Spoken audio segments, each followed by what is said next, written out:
আমাদের দেশ আমৃত্যিক কারখানাকে স্থাপন হবে ইনশাআল্লাহ। প্রধানমন্ত্রীর জন্য টেকনিক্যাল ট্রেনিং সেন্টার তৈরি হবে ইনশাআল্লাহ,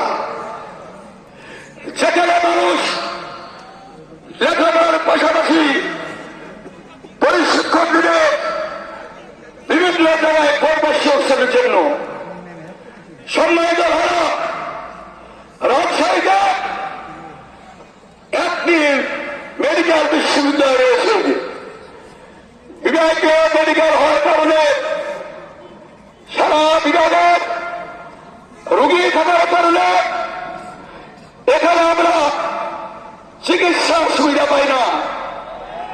এ কারণে প্রধানমন্ত্রী দুটি স্বাস্থ্যকেন্দ্র রয়েছে, যেটিকে 180 উন্নীত করার চেষ্টা করা হবে ইনশাআল্লাহ।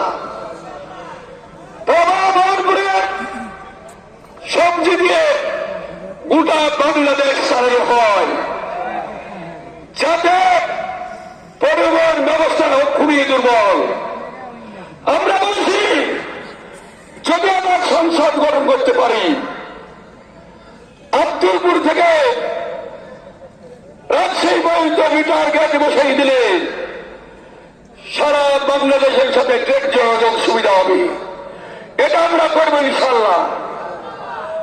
রাজশাহীতে একটি মাত্র সিএনজি সেন্টার রয়েছে উত্তরাঞ্চলের এদিকে, সেটাও প্রভাবে অবস্থিত। এই একটি সিএনজি সেন্টারে সিএনজি নেওয়ার জন্য ঘন্টা 10 ঘন্টা দাঁড়িয়ে থাকতে হয়। আমরা কয়েকটি সিএনজি সেন্টারের ব্যবস্থা করার পরিকল্পনা আমাদের রয়েছে ইনশাআল্লাহ।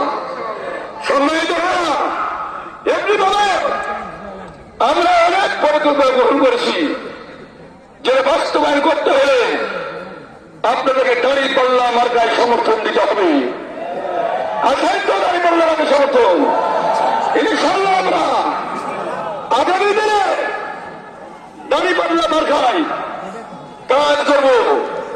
একটি কথা বলে দিতে চাই, আমি শুনতে পাচ্ছি দাঁড়িপাল্লার বড় জোয়ার দেখে আমার প্রতিপক্ষের ভাইরা নাকি পরিকল্পনা করছেন ভোটের দিন উল্টাপাল্টা কাজ করার জন্য। মাথা থেকে এই চিন্তা ভাবনা দূর করে দেন।